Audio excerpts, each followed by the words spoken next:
Is Bitcoin dying? And no, I'm not talking about the crash that happened this week. I'm talking about Jack Dorsey saying this. Let's fast forward to the future, and Bitcoin has failed. How did it fail? I think it fails through irrelevance. If it just ends up being store value and nothing more, I don't think it gains relevance at all. I know, it sounds dramatic, but you heard Dorsey say it. If we don't use Bitcoin as a medium of exchange, it sort of fails. So what does that even mean? Will Bitcoin go to zero? Was Peter Schiff right all along? Bitcoin itself has no value, it has no use. You know what? I'm gonna show you what Bitcoin does when it's not failing. And it's some of the most bullish news ever. Let's go. All right, let's go back to the beginning. The whole point of Bitcoin is not to make you rich. You buying it, waiting for it to explode so you can retire early. According to Satoshi, the guy who literally created it, he called it Bitcoin, peer-to-peer electronic cash system, which means just sending money from one person to another without anybody in between, which is the banks, and there's no mention in getting rich.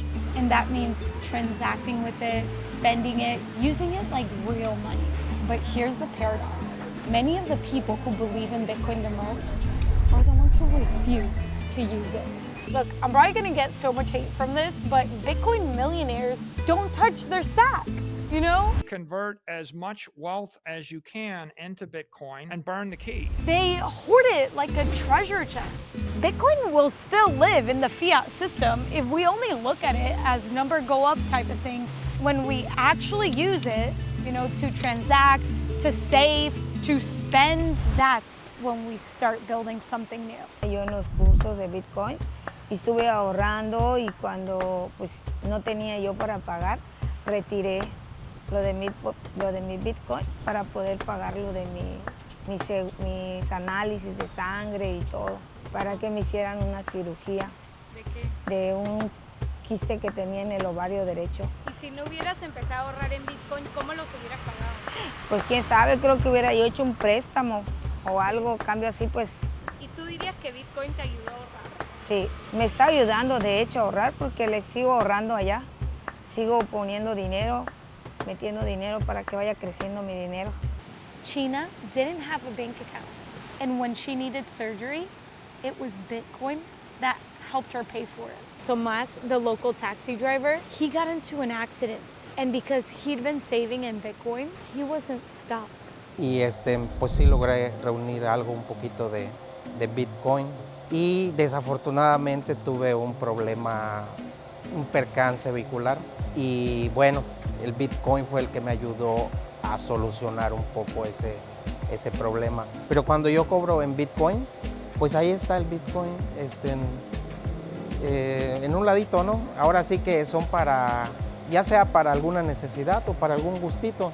Tomás, there were Bitcoiners that came on the island and, you know, wanted to incorporate and use Bitcoin, and they ended up helping him out in a way because he didn't have any money to pay for it, but he did have Bitcoin, and he was able to sell his Bitcoin for fiat to pay for the accident. We've seen Bitcoin work here on the island, but is that enough? Most people still treat it as gold, you know, like a long-term bet. That might actually be a problem. So that's why I kind of wanted to talk to someone that has been thinking about this for way longer than I have. I think that for money to be useful, it has to be used as a medium of exchange. Now, there's some qualifications there because it's both. Money is kind of like a Venn diagram with medium of exchange on one side and store of value on the other side. If the medium of exchange can't hold its value, it sucks. But we can see this with gold. Gold is failing as a monetary system because it is so difficult, hard, and useless as a medium of exchange. The Bitcoin project fails if we cannot get it useful in the real world. I think that the payment space needs to get easier and better. There's not a really good way right now to incentivize people to use or pay in Bitcoin or accept Bitcoin. Yes, we are seeing progress. I think that personally, using Bitcoin, especially over the Lightning Network, is way easier, especially from self-custody, than it was even 2, 3, 4, 5 years ago. It is a matter of time before Bitcoin is widely mass accepted as a currency. But that time is not days or years, it's decades. We love to talk about the system being broken, about how to escape the matrix, but what's the point if we're just stacking sats and never really using it? Bitcoin is money. It is what it is. It's a currency that doesn't devalue, but only if we treat it like that, like money. We earn it, spend it, save it, and that's what's happening here. Not in theory, in real life. So, is Bitcoin failing? Yes, there are challenges. Yes, Bitcoin's future is probably not guaranteed, but the reality is that it's already working here on this island. And the reality is, if you want to see it thrive, if you want to see it really work, then start spending, my friend. Start building and start using Bitcoin like it was meant to be used. Because peer-to-peer cash only works if you actually use it.